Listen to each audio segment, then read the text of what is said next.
Good morning, David. It's 2 degrees Celsius with cloudy skies. Today, you can look for lots of clouds, with a high of 6 degrees and a low of 1 degree.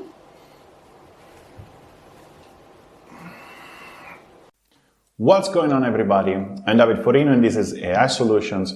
So as you saw from the intro, finally we will start with the AI Smart Home project. So these have been requested by many of you guys. I'm very happy to finally bring it in this video. Of course, what you saw is just a small part of what we're going to be doing throughout the entire project. So we will add a lot of AI functionalities, like for example, face recognition and face detection, as well as using natural language processing. Of course, guys, if you have some specific request for such a project, then please give a comment down below, and then I will make sure to also bring those points in the next videos. So in this video, we will start by automatizing the lights in your home. Of course, this can extend to multiple kind of devices, and so not just lights, but also, for example, smart plugs, as well as implementing sensors and much more. So if you guys like this video, please make sure you give it a like. This is going to help me with the YouTube algorithm. If you haven't subscribed, please subscribe and activate the notification bell. So enough talking, and if you're ready, let's get started.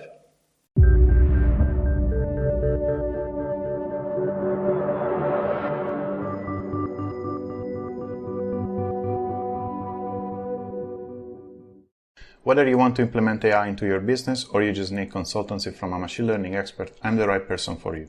From acquiring data till deployment, my multiple years experience will provide you full support, which will help you to boost your business. To find out more, check the link in the video description. Okay, so first of all, let me show you what components we will be using for this specific project. So we will start with Jetson Nano. This is the same that we use for my deep learning course. Of course, with the Jetson Nano, there is also a fan, and you will need also a power supply. This is the 4 GB model, but if you have the 2 GB model already, or you want to save some money, then you can also go ahead and purchase the 2 GB model version. Next, we have our Philips Hue bridge, and we will use this to control all the Zigbee devices. We will start with lights, and later on we will add several other components. I chose this specific one from the many available because I saw it's very simple to use, and we can even program it with a Python library. Okay, so the final component that we're going to use is this light bulb. This is not a simple light bulb, it's a light bulb that supports the Zigbee protocol, meaning this is a smart light. We can use the one from Philips Hue, even though I have to say are pretty expensive. We can find other variants that still work with the Zigbee bridge.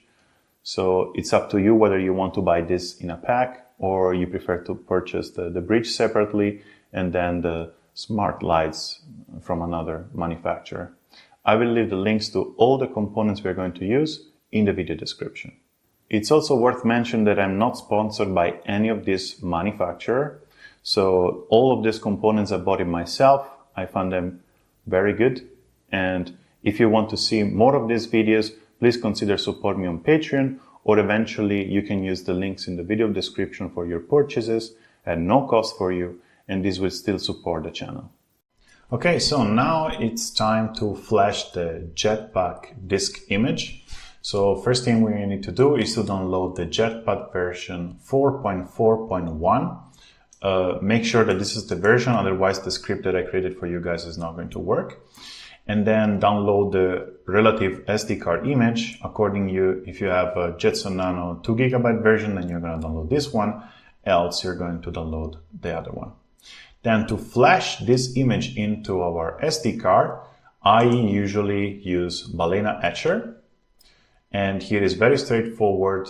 This is the same procedure like you would do for a Raspberry Pi or to flash any image into SD card. So you basically select the image, then select the drive you want to do, and then click on flash. So this procedure I think is very straightforward and most of you already know. Once you have flashed the image onto the SD card, then insert into the Jetson Nano, follow the procedure to configure it, so username, password, and make sure you check at the very end so that you can log in automatically. Once that's done, I will continue from the SSH interface. So it's up to you whether you want to use the SSH interface like me, or you just want to make your life simpler and you just continue to use the HDMI or display interface with the monitor and continue to follow along. Okay, as you can see, now I'm logged into the Jetson Nano. I logged in through SSH. If you decided to go through the easier way by displaying and visualizing the desktop, it's also fine. You just need to press Ctrl-Alt-T to open up a terminal, and then is exactly the same thing. If you prefer to do like me through headless mode, then via SSH you can just log into your Jetson Nano.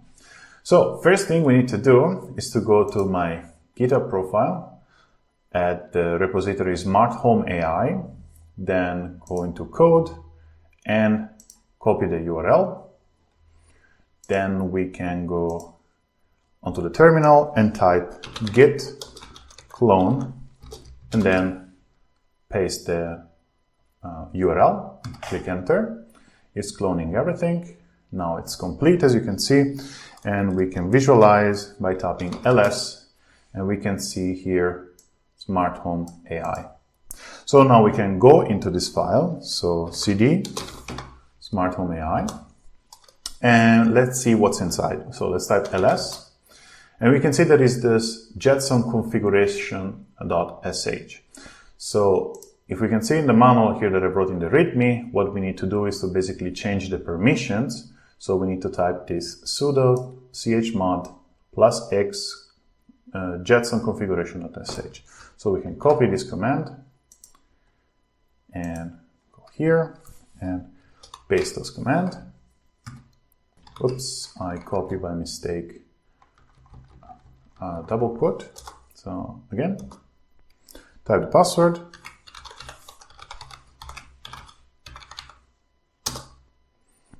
And now if we type again ls, we can see that Jetson configuration.sh is marked green. Okay, so now we just need to run this bash script. So we can type /Jetson configuration sh, and then we need to type -p and define the password. So your password. So of course, in your case, you need to type the password of your configuration. And then if you want to program the Jetson Nano via Jupyter Lab interface, like we did for my deep learning course, then you can just type space and then -s, yes.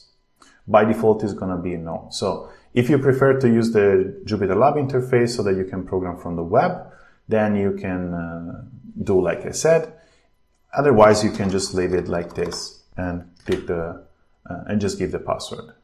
Now notice that anyway, Jupyter Lab is going to be installed anyway on the Jetson Nano. It's just a matter of you would like to start the Jupyter Lab at startup, so when it boots, or not. So depending on that, then you decide. You can of course always log through SSH and then launch the Jupyter Lab easily. If you're using the 2 GB version of the Jetson Nano, I would suggest you not to use by default the Jupyter Lab.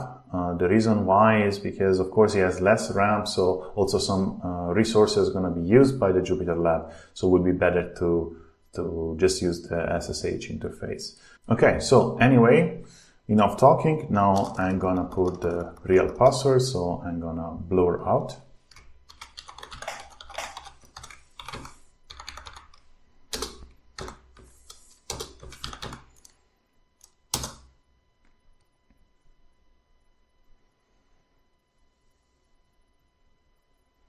Okay, so as you can see, the script has started. Is doing everything by itself. I also gave the option to run the Jupyter Lab at startup. So anyway, I have 4 gigs of RAM, so it's going to be fine. And I want to warn you guys that this is really going to take a lot of time. Like for the deep learning course, this need to combine a lot of he has to create a lot of wheel files and compile libraries and everything. It's really going to take several hours. I would say between 3 and 4 hours. So don't be afraid that this is hanging, that the Jetson is hanging. It's actually running all the time. I've tested several times. The only thing that I've not tested is to run this bash script on the 2 GB version. And the reason why is because I simply don't have that board. So I cannot test that everything runs smoothly also on that board, but it shouldn't change actually anything. So in case you find any error so that it's not finishing and you get some error, then please go in my GitHub repository and open a bug. So anyway, as you can see, I've also opened another terminal here. And now in a little bit now, as you can see, started to install htop, and we can wait a second. Okay, so now it should be done. So in this other terminal, just in case you're afraid that the Jetson it's hanging for some reason, after it's installed the htop, then you can just type in another terminal htop, press enter, and as you can see here, it gets refreshed every second. So you can see the CPU usage, the memory, the swap file, and so on. So if you see this one moving, then don't worry, everything is running fine. Even though in these other windows, maybe it's waiting or it doesn't seem to do anything. Okay, so now the only thing that it's left to do is just to wait. As I mentioned, wait like 3 to 4 hours, and it should be done. Or it might take maybe even a bit longer, but for sure not more than a day. So in case you want to know also what the script is actually doing, I can show you up here. So basically after the simple interface to check whether you want to run the but wait, first you set the password, and then of course whether you want to run the Jupyter Lab or not. What we are going to do here is to update and remove unnecessary libraries, as well as installing a few other libraries. So for example, here htop, netdiscover, we're going to use it later to figure it out which IP address has the Philips Hue bridge. And then we have idle3 in case you want to use the SSH, so you want to have an interface, okay, so like something where you can run the Python scripts. Then we install all the necessary dependencies for our Jetson Nano, for our deep learning, so everything that we're going to need for TensorFlow and PyTorch. Then we're going to install Jupyter Lab and create a configuration file, and then in the configuration file we also store the password, so you're going to access the Jupyter Lab in the same way that you should usually access it. And then of course we also are going to install the MQTT client, because later on in the course we're going to use some other IoT devices and we will communicate with them through MQTT protocol. And then PHue actually for the controlling our Philips Hue bridge. And then this is another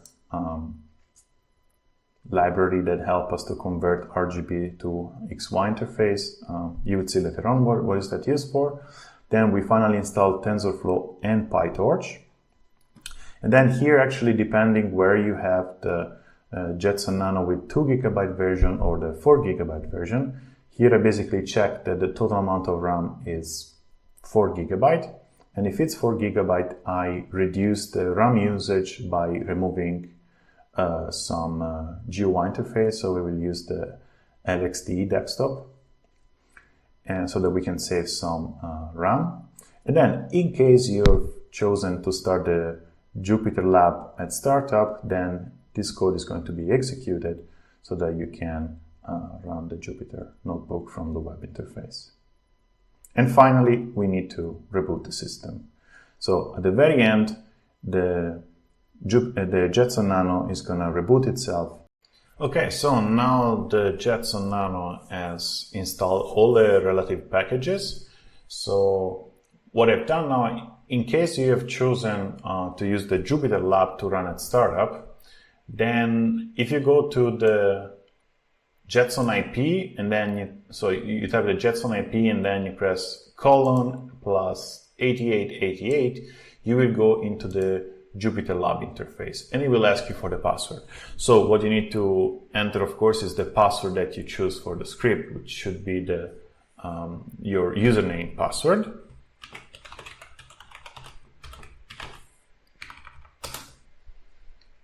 Now it's loading.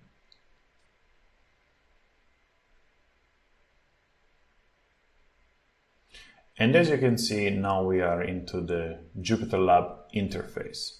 So at this point, I hope you know how to use this. If you don't, then you can eventually check out my video on my deep learning series.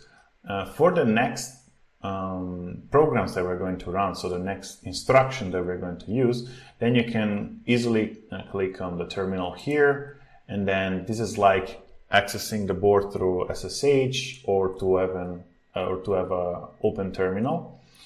Another solution is that you just plug the display or HDMI to the Jetson Nano and you continue from the usual interface, but I find either this version or eventually through SSH way more practical, also because this Jetson should run headlessly. Before we go into that part, make sure that you have configured the Philips Hue properly just go through the manual that come with the box and just see how to download the app and configure your light bulb and all the devices that you want. It's very, very straightforward. So I don't need to go through that. It's very, very simple. Once that's done, then you can continue and follow along. Okay, so now it's time to set up the Philips Hue bridge with our Jetson Nano. So first thing we're gonna do is, of course, go into our folder. So cd smart home AI, press enter.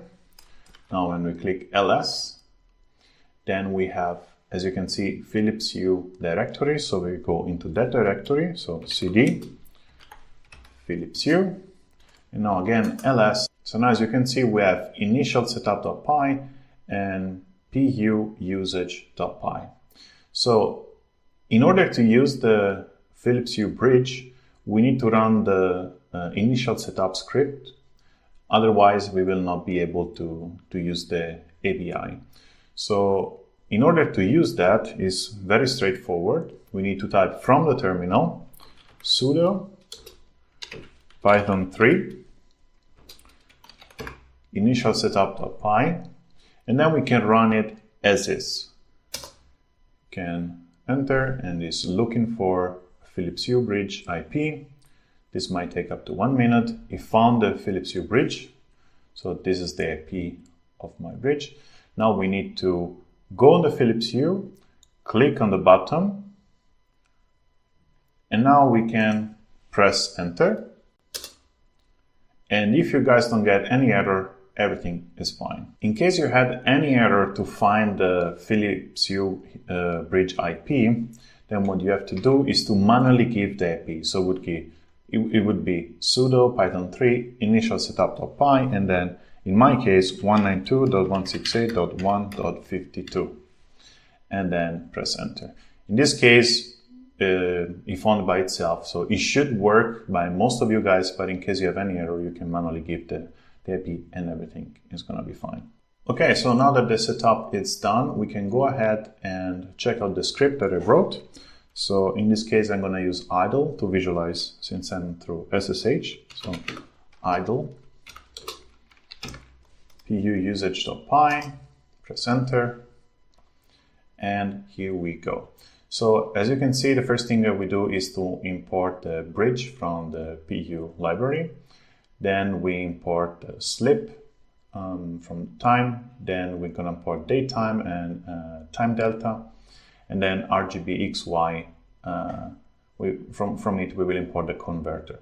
So this is a simple script. I just organized in a different way. You will see it's very straightforward. The usage First of all, here we have the IP address of our hue. So here you should replace with whatever IP address we found before during the setup. Here for bulb name, I have, for example, office color bulb, because that's the name that I give to my Philips Hue bulb, but you can of course change it to whatever name you have given to your bulb. Then I create some schedule. So in this case, we will see here is pretty straightforward. I get the actual time, and just for the purpose of this video, I create two schedule. So plus minus 1 minute from the actual moment. And also for the schedule 2, I do the same just by having a delay of 2 minutes. Then here in colors XY, since the bridge does not support RGB colors, I had to use this converter. So from RGB to XY color space. And here I've provided some constants for easier to use. Of course, those kind of variables can be accessed only if you have a color bulb. If you have a simple white bulb, then you cannot. You can just use the cold white and warm white. So as you can see, I created a simple class called schedule, where I just get the start and stop time. So when we want to start and stop this, and then which days we want to set this schedule. Pretty straightforward. And then in this function isTime, I basically check whether it's time to be in that schedule. So if we are in that schedule or not. You can just check the code by yourself, but it's pretty straightforward. And then I create a simple function in which, given a light and a schedule and some parameters, then we decide what to do with that light. So if we are in the time, then we can eventually set a transition time, color temperature, XY color. As I mentioned, this parameter can be accessed only by RGB light bulb, as well as the brightness, and then choose whether we want to turn on or off the light bulb. So here, this is a boolean, so it's pretty straightforward. Moving on, I created two simple schedules. So as you can see, I have the schedule test, and I just said, okay, start and the stop time, and those are the parameters given here. So for now, we will just use those dummy values. You can replace with whatever you want. And same for test2, and the test2 schedule, basically, I will use it to switch off the bulb. And I say that I will switch off only during the days, Saturday and Sunday. So moving on, here I create an instance of the Philips Hue bridge, as you can see, giving the IP. In case you want to explore also the current state, you can call this function, get API, and it will return a dictionary that you can explore. Okay, so here then we retrieve all the available names from the lights by using this function. And then I basically get the actual light by giving the bulb name that I defined above.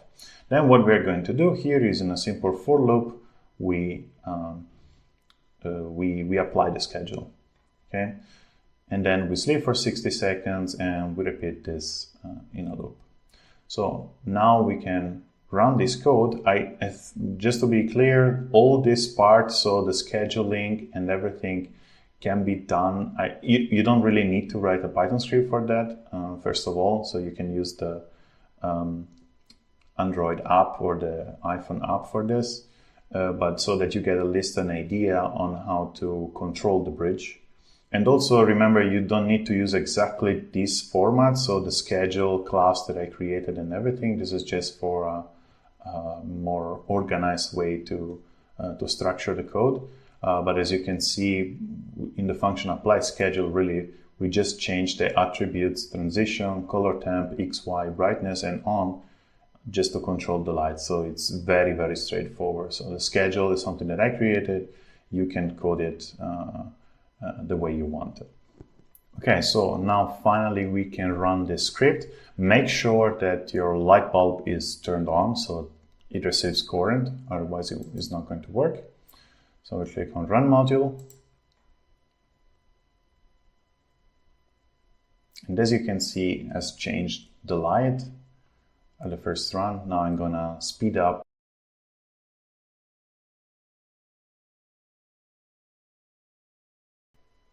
Okay, so now the script is done.